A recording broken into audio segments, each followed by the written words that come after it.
Foundational things. Really, the guts of this chapter 6 is enthalpy, the idea of enthalpy, chemical potential energy. We have some general energy terms to talk about today, but starting tomorrow, real early in the hour, we talk enthalpy, and really that carries, that enthalpy is delta H, the symbol for it, and so we're going to be working with that throughout the rest of the week. This is really only a one-week chapter. On Monday, we'll have a lab. It'll be a calorimetry lab, similar to calorimetry that you did last year. You'll remember doing that with a thermometer and styrofoam cup, our very fancy equipment there for calorimetry. That lab is going to be a write-up lab. Since our quiz is on Tuesday, the lab would be due then on Wednesday. That's where we have that lab quiz duality. So we resolved that, just giving an extra day for the lab. That's what's coming up. I don't think it's necessary to write this down. I'm not going to ask any test or quiz question about a ball rolling down a hill. So without writing it down, let's just take a look at this as a case study of forms of energy. When we have a ball that's sitting up on top of a hill, depending on how high the hill is, dictates the potential energy that the ball has. The higher this hill goes, the more the potential energy. And what is potential energy? It's energy of position. It's energy that could be transformed into some other form. And the whole idea of energy is defined as the capacity for doing work. The more energy something has, the more work that it can do. If I'm standing at the bottom of this hill and somebody kicks the ball and the ball falls on my head, it's going to do work on my head. Nice. Now work is defined, I think I defined on the next slide or two slides later. And work is defined as a force exerted over a distance. So when the ball's hitting my head, it's exerting a force and it's going to push down on my head, right? So it hurts. The higher up the ball is, the more it's going to hurt because the more energy that it has and therefore the more work that it can do. I have two different drawings. You'll notice that approximately the ground level is about the same for both of these and the elevated level is about the same for both. The potential energy of this ball rolling straight down the hill, I would contend is equal to the potential energy of this ball that has to roll down a little bit and then raise back up and then fall. As long as we don't have any friction that slows the ball down, we would consider them to have the same potential energy. They're both going to, as they roll down, again, no friction, because the friction will mess it up totally. As they roll down, the potential changes to kinetic energy, and I would say without friction, that this ball at the bottom of the hill would have the exact same kinetic energy and speed as that ball going down that hill. If you do have friction, there's more heat that will be given off in this case, and that one will have more of a heat loss and be slower. But assuming no friction, that won't happen. Now this kind of gets us to the idea of state function again. We saw the state function in the reading quiz. I want to watch. Okay. The amount of, the elevation, and the book even gave this example too, the elevation is the same in this case as this case. So the elevation is a state function. The ball is going to make the same vertical change in this case as it is in this case. However, the ball is going to roll farther in this case. So distance traveled is not a state function because the ball could take lots of different paths, all having different distances, but the elevation change is the same for both. So that's what it's talking about with state function. I've got another slide about state function, so I'll get to that.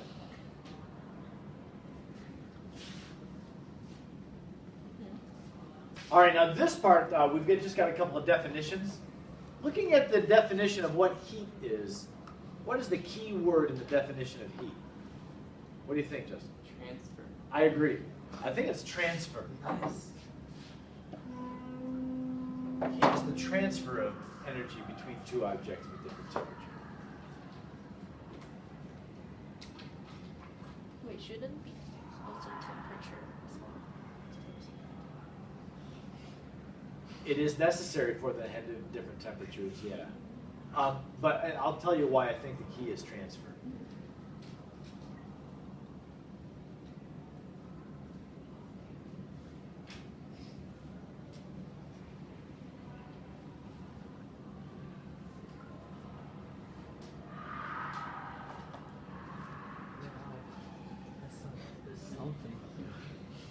Welcome to Troy High.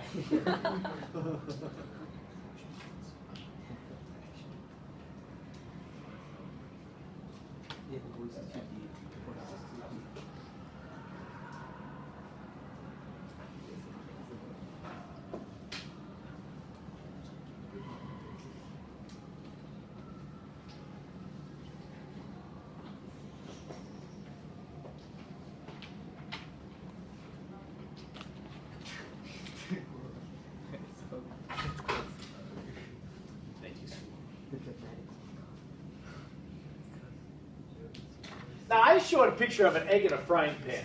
If we look at just the empty frying pan, it might be really, really hot, but we can't make any judgment or say anything about the amount of energy on that hot frying pan.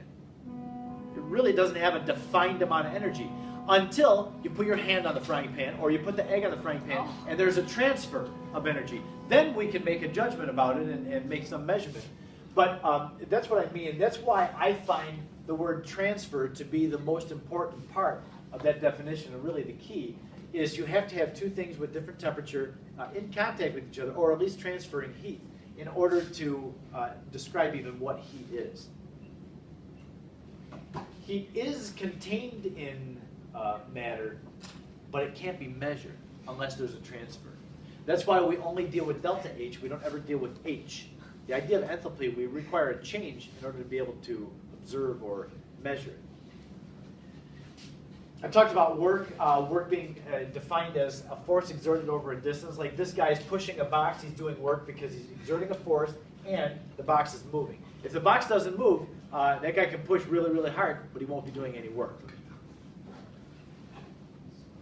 According to the definition of this. So, the more energy this guy has, the more work that he can do. All right. Now this is the state function business that I was referring to. Just so we have a formal definition of it, state function is and when I say a function, it's a property or something that can be measured. It doesn't depend on how it got there. Or it doesn't depend on what's going to happen to it after this moment.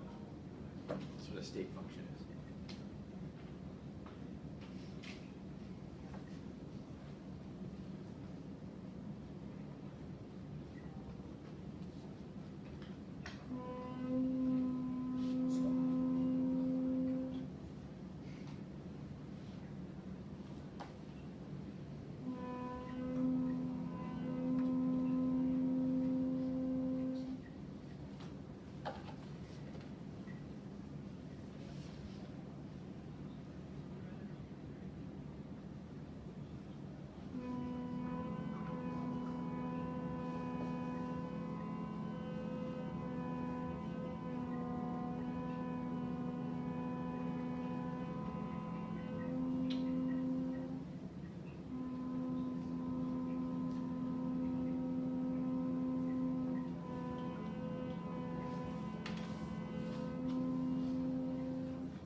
considering this picture, this person is trying to push a box from the bottom of the hill up to the top of the hill.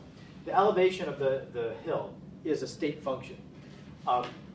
No matter how this box is pushed up the hill, it's still going to go the same elevation.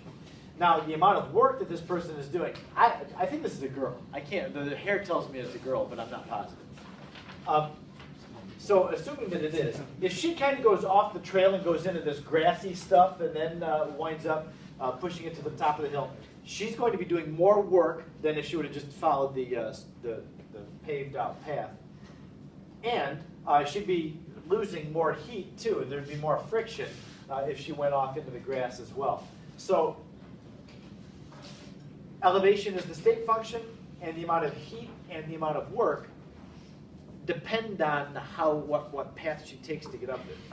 Now, how do we apply this to a chemistry context? Because this is a chemistry class, we're certainly not going to be worrying about pushing boxes up hills. That's not really chemistry. But when we have a chemical reaction,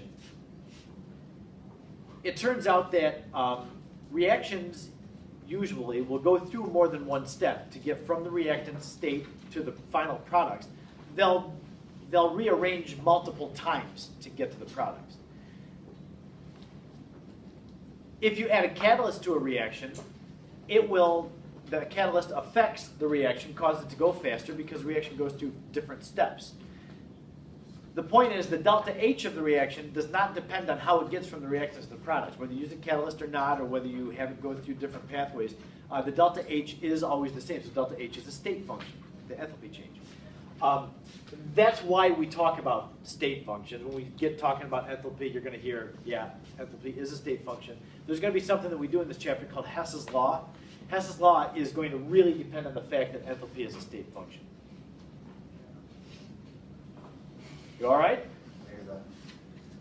Oh, my goodness, yes. There you go.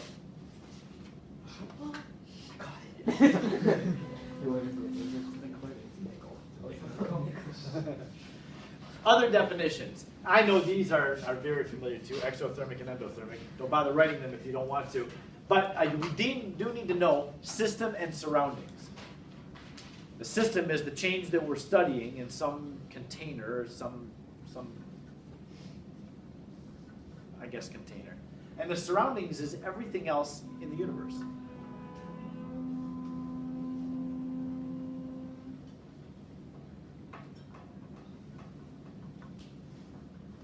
We'll deal with system and surroundings in that relationship a lot.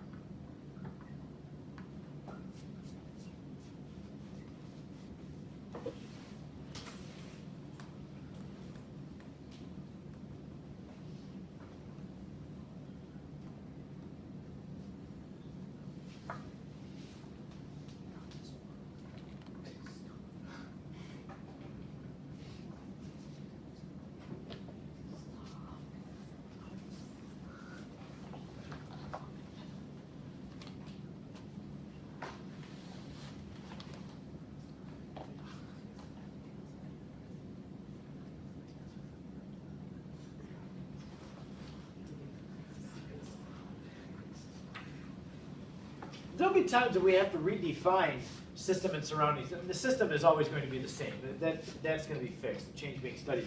The surroundings, though, when we do calorimetry, often we'll do calorimetry in a styrofoam container so that we can have a system and surroundings all within a